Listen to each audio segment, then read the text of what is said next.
I watched in rage as they chained my wife's wheelchair to our porch, treating her like an inconvenience instead of a human being. The people who were supposed to protect our community had become its tormentors, wielding power like a weapon. They poisoned our home, cut our electricity, and laughed as we struggled. The system, corrupted by greed, turned its back on us. But they underestimated us. We weren't just fighting for our home. We were fighting for justice.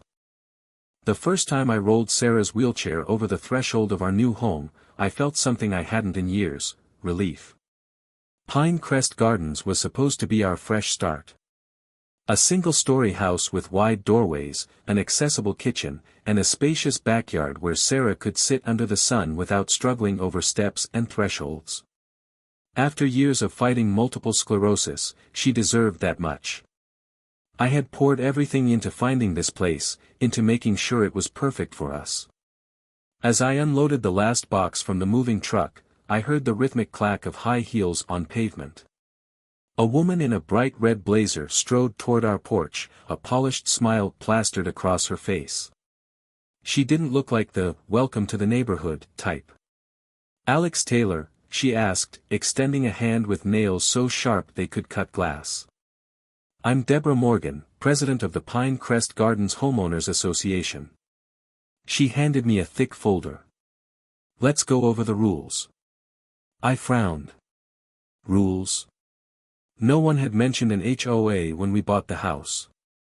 Something in Deborah's tight-lipped smile told me our fresh start might not be as smooth as I'd hoped. I sat at the kitchen table, flipping through the thick HOA binder Deborah had left behind, my fingers tightening with every page. The rules were ridiculous. Approved mailbox styles. Pre-approved lawn decorations. A fine for leaving a garbage can visible for more than 4 hours after pickup. And then, there it was, the real kicker.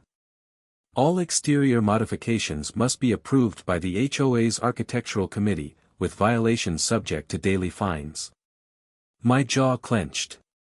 The wheelchair ramp I had installed for Sarah just days ago, the very thing that allowed her to move freely in and out of our home, was already on their hit list. Sarah wheeled up beside me, rubbing her temples. "Alex, I don't understand. They can't just tell us we can't have the ramp.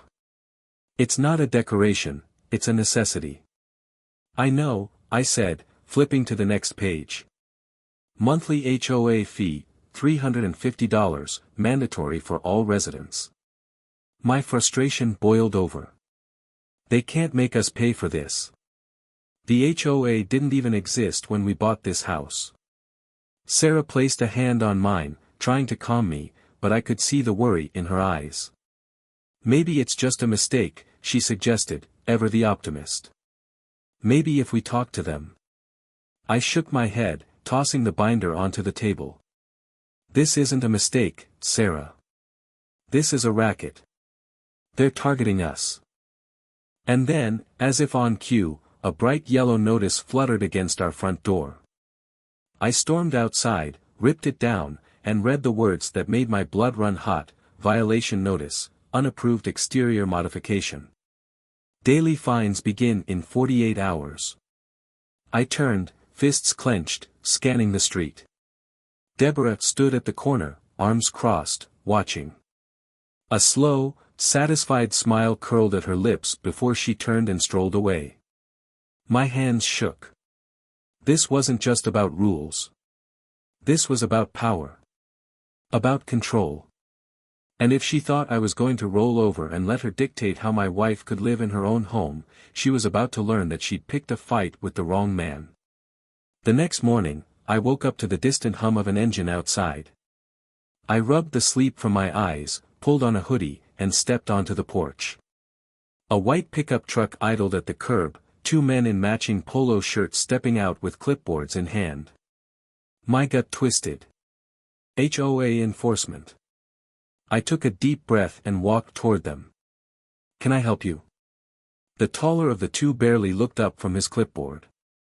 "Routine inspection," he muttered. His partner circled the house, snapping photos of our front yard, mailbox, even the ramp. I clenched my jaw. Inspection for what? The taller man sighed as if I were an inconvenience. Unapproved modifications. Overgrown lawn. Non-standard mailbox. Trash can stored improperly. He checked off each one as he spoke, the pen in his hand moving with a smug finality. I scoffed. My trash can is behind the fence. And overgrown. The grass is an inch taller than my neighbor's. The man didn't even flinch. You're in violation of Section 4B. Lawn height cannot exceed 3 inches. I exhaled sharply, barely keeping my temper in check. And the ramp? The man hesitated, just for a second, before smirking. All modifications require pre-approval. Since you didn't submit paperwork before installing it, you'll need to remove it until it's properly reviewed. I took a step closer. You want me to remove the only way my wife can safely enter and exit our home? He shrugged. Rules are rules. Rage burned through me, but before I could speak, Sarah's voice called from behind. Alex? I turned to see her in the doorway, watching, her hands gripping the armrests of her wheelchair. The inspector barely spared her a glance before handing me a neon orange paper. You have 72 hours, he said before they walked off, climbing back into their truck and pulling away. I crushed the notice in my fist. This wasn't just a battle over rules anymore. This was personal. And if they wanted a fight, they were damn well going to get one. That night, I couldn't sleep. Every time I closed my eyes, I saw the smug expression on that inspector's face, heard his dismissive tone as he tried to erase Sarah's needs like she was an inconvenience. The neon orange notice sat on the kitchen table, a glaring reminder that the clock was ticking. I sat by the window, watching the quiet street, my mind racing through options.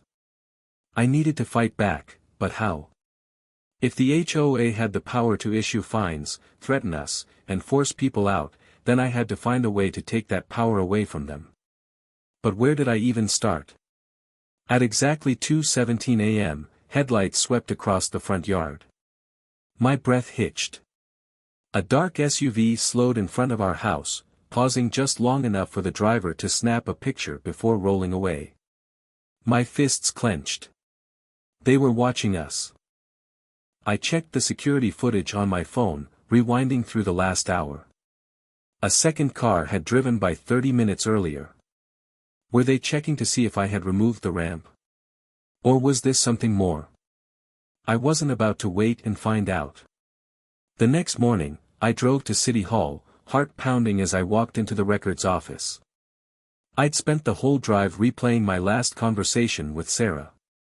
This HOA isn't just about rules, she had said. They're controlling people, pushing them out. What if this isn't just about us? She was right. The question gnawed at me. How many others had been harassed, bullied, forced to sell their homes under pressure? The clerk at the counter raised an eyebrow when I requested records on Pinecrest HOA. You're not the first one asking, she muttered, disappearing into the back room. Not the first. My pulse quickened. Minutes later, she returned with a thick stack of files. I flipped through them, breath catching at the number of complaints, legal disputes, and forced property sales. I knew then, we weren't just fighting an HOA. We were standing against something much bigger. And it was about to get dangerous. The deeper I dug, the uglier the truth became. Sitting at the kitchen table, I spread out every document, scanning each page as the pieces of a much larger scheme began to form. Pinecrest HOA wasn't just a neighborhood committee enforcing minor infractions. It was a machine, a well-oiled operation designed to push out homeowners who didn't fit their standards, and replace them with wealthier residents who would pay inflated HOA dues without question. The records from City Hall told a chilling story. Over the last 5 years, nearly 40 families had sold their homes under urgent circumstances. Many were elderly, disabled, or dealing with financial hardship. They all had one thing in common: relentless HOA harassment before they finally caved. The same names kept appearing in the documents: Deborah Morgan, Tom Morgan, and a real estate firm called Crestview Developments, which had purchased every single home at below market value before flipping them for massive profits. I felt sick. The missing puzzle piece clicked into place when I checked the county zoning board's upcoming agenda. A vote was scheduled in 2 weeks, one that would rezone Pine Crest Gardens to allow for high-end luxury developments. That wasn't a coincidence. It was the endgame. And if I didn't stop it, we'd be next. I turned to Sarah, who had been silently watching me sift through papers, her fingers tracing the bold HOA violation notice still sitting on the table. "They're trying to push us out," I said, voice tight with anger. "Not just us, everyone who doesn't fit their image. This isn't about rules. It's about money, power, and control." Sarah's expression hardened. Then they picked the wrong family to mess with.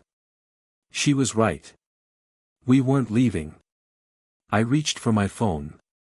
It was time to call the local news, an attorney, and every single homeowner who had ever been bullied into submission by the HOA. They thought they could silence us with fines and threats. But they had no idea what was coming. I refused to be another name on their list of victims. If the HOA wanted a fight, they were about to get one, on my terms. With every document I uncovered, every neighbor who shared their story, and every law I researched, I built a case not just for myself and Sarah but for everyone Pine Crest Gardens had bullied. This wasn't just about our home anymore. It was about justice. The first step was gathering evidence. I spent hours documenting everything: the fake violation notices, the fines, the illegal threats. I reached out to former homeowners who had been forced out. Some were hesitant, afraid of retaliation, but others were eager to speak. Mr. Thompson, who lost his home after the HOA drained his savings with bogus maintenance fees. The Hernandez family, who found their children's swing set vandalized days before they sold. The Callahans, who had their home condemned over a fabricated mold complaint. Their voices were the fuel I needed. Then, I turned to the law. Sarah, sharp as ever despite her health struggles, helped me dig through county regulations and state housing laws. What we found made my heart race. The HOA had no legal standing to enforce half the rules they imposed. More importantly, their campaign against us violated the Americans with Disabilities Act. The fines on Sarah's wheelchair ramp? Illegal. The harassment over medical equipment? Discrimination. They weren't just breaking the rules, they were breaking federal law. It was time to flip the script. I sent a cease and desist letter to the HOA, citing every law they had violated. I copied local officials, disability rights advocates, and an investigative reporter who had already covered corrupt HOAs in the past. The moment they read that letter, they'd know their grip on this community was slipping. But I wasn't stopping there. I filed an official complaint with the state attorney's office and reached out to a national housing advocacy group. By the time I was done, Pine Crest HOA wouldn't just be exposed, they'd be held accountable. They thought they could push us into silence. They were about to hear us roar. The moment my official complaint hit the desks of state investigators, the ground beneath the HOA started to crack. The letter wasn't just a warning, it was a declaration of war. And I wasn't fighting alone. The neighborhood, once fractured by fear and silence, was starting to wake up. It began with whispers. Mrs. Patel, the widow who had been fined for having a bird feeder, left a fresh stack of HOA violation notices on my doorstep, not for me, but for evidence. "They did the same to my son's house before he moved," she said, her voice barely above a whisper. "I kept everything."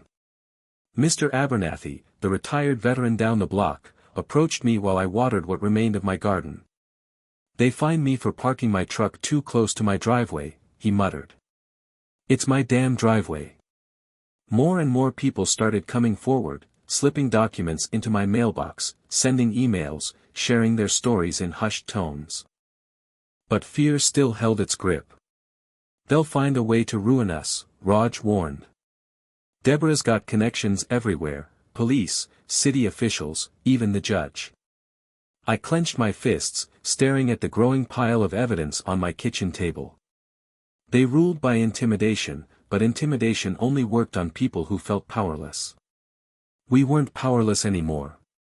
The first public blow came from an unlikely source, a local blogger who had been covering HOA abuse stories. When he got wind of our situation, he requested an interview. This could put real pressure on them, he said. But you have to be ready for the fallout. Fallout didn't scare me.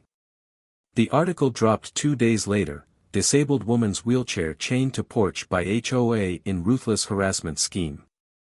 It spread like wildfire. Comments flooded in, people demanding justice. News outlets started calling. And the HOA? Their silence was deafening. For the first time, they were on the defensive. Deborah Morgan had built an empire on fear, but fear was a fragile foundation. And under the weight of truth, it was finally starting to crumble. The day Deborah Morgan finally cracked was nothing short of poetic. For years, she had ruled Pinecrest Gardens with an iron fist, using intimidation, loopholes, and outright corruption to bend homeowners to her will. But today, the tide had turned. And she knew it. The community meeting was packed, neighbors who had once cowered under her authority now filled the room, their voices rising in a storm of long-suppressed anger. The article exposing her HOA's reign of terror had gone viral, and news cameras lined the back wall. Deborah, standing at the front of the room, was visibly rattled, her usual smirk replaced with a tense, frozen expression. I stood, holding up a thick folder of evidence. These documents prove what we've known all along, I said, my voice steady. The HOA has systematically targeted residents, especially the elderly and disabled, to force them out of their homes and profit from their suffering. Deborah scoffed, trying to regain her composure. This is nonsense. Just another attempt to paint me as the villain. Then explain the fraudulent fines, I countered, flipping through pages of bogus violations. Explain why dozens of homes were purchased by shell companies tied to your family. Explain why my wife was chained to her own porch. A murmur swept through the crowd.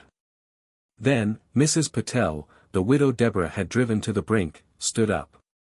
You threatened to fine me every day until I removed my bird feeder, she said, voice shaking. You claimed it was a hazard. But it wasn't about safety, was it? It was about control. More voices joined in.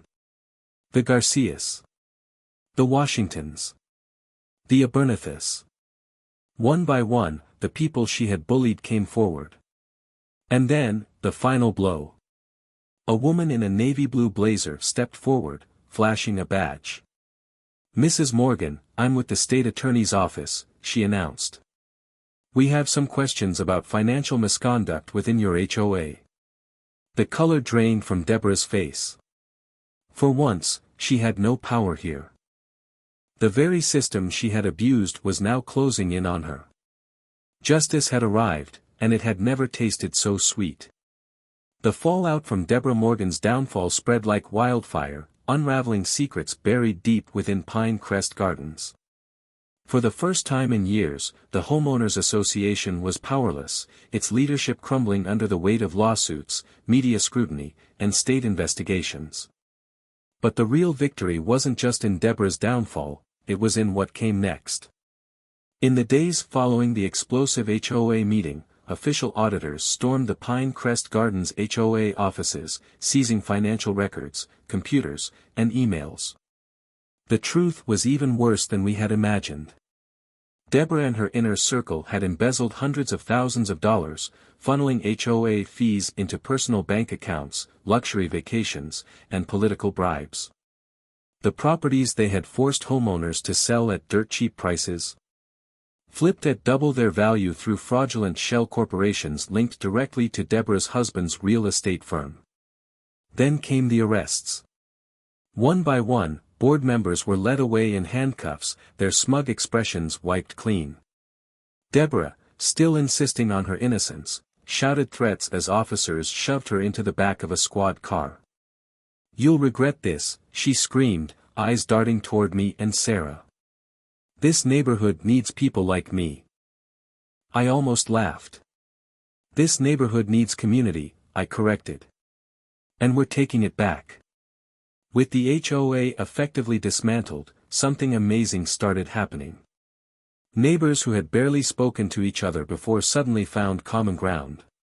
The Patel family, once forced to take down their prayer flags, proudly put them back up. The Washingtons, who had been fined for having too many guests at their weekend cookouts, fired up the grill and invited the whole block. Even the Garcias, who had nearly lost their home to fraudulent HOA liens, celebrated by planting a garden in their front yard, the same spot where Deborah's enforcers had once ripped out their plants. For the first time in years, Pine Crest Gardens felt like a home again. Sarah squeezed my hand as we stood on our porch, watching kids ride bikes where HOA patrol cars had once prowled. "We did it," she whispered. I looked out at the neighborhood, finally free, finally alive. "No," I said with a smile. "We did it." The courtroom buzzed with anticipation as the judge prepared to deliver the final verdict. Every seat was filled, reporters, displaced homeowners, and residents who had suffered under Deborah Morgan's reign. The weight of justice hung thick in the air. This wasn't just about one corrupt HOA. It was about every family that had been bullied, every home that had been stolen, every life that had been upended by greed and power. Deborah sat at the defense table, her once pristine image shattered. Her usual confident smirk was gone, replaced by a hollow stare as her lawyer whispered frantically in her ear. But it was useless. The evidence was airtight: fraud, embezzlement, harassment, illegal property seizures. The list of charges was long, and the jury had reached a decision in record time. "All rise," the bailiff called. The judge's voice rang through the silent room. "We find the defendants guilty on all counts." A wave of murmurs swept through the courtroom. Deborah gasped as the words settled in, her face draining of color. The sentence was severe: 15 years in prison, with no possibility of early release. Her board members, her enforcers, even the police chief who had protected her, they all faced similar fates. I exhaled slowly, feeling the tension release from my body. Sarah squeezed my hand. This wasn't just a legal victory. It was a statement. A declaration that people like Deborah didn't get to rewrite the rules to serve their own greed. Outside the courthouse, a crowd had gathered. As we stepped onto the steps, applause erupted. Strangers shook our hands. Victims of past HOA abuses shared their stories, finally feeling seen. News cameras captured every moment. Sarah, now a fierce advocate for homeowners' rights, addressed the crowd. No one should live in fear of losing their home because of corrupt systems. Today, we took a stand. Tomorrow, we make sure this never happens again. As cheers rang out, I looked around at the people who had once been afraid to fight back. They weren't afraid anymore. This wasn't just our victory. It was everyone's. The aftermath of Deborah Morgan's downfall sent ripples far beyond our neighborhood. Investigators uncovered a web of corruption that stretched across multiple HOA boards, real estate firms, and even local government offices. The entire system they had built, a machine designed to prey on the vulnerable, was crumbling under the weight of their own arrogance. With the courtroom battle behind us, Sarah and I found ourselves at the heart of something much bigger. What had started as a fight for our home had turned into a movement. News stations flooded our inboxes with interview requests. Homeowners from across the state reached out with their own horror stories: unjust foreclosures, outrageous fines, intimidation tactics. Many had lost everything because they didn't have the resources to fight back. But now, they had us. Sarah, never one to back down from a challenge, took the lead. She met with lawmakers, testified before the state Senate, and helped draft a new bill that would prevent HOA abuse from ever happening again. The Homeowner Protection Act gained traction faster than we could have imagined. People were angry. They wanted change. And this time, they weren't going to let it slip through the cracks. One night, after another exhausting day at the Capitol, Sarah and I sat on our porch, watching the sunset over the neighborhood that had once felt like a battleground. Now, it felt different, safer. Families had moved back. Elderly neighbors who had once been forced out returned to their homes. The community was healing. Do you ever think about what would have happened if we just gave in? I asked. Sarah took my hand, her grip steady. We wouldn't be here, she said simply. And neither would they. She gestured toward our neighbors, who were gathering in the park for an outdoor dinner, a real community again, free from fear. The fight wasn't over. There were still more laws to pass, more families to protect. But for the first time in months, we could breathe. And as I looked at Sarah, my brilliant, fearless wife, I knew one thing for sure.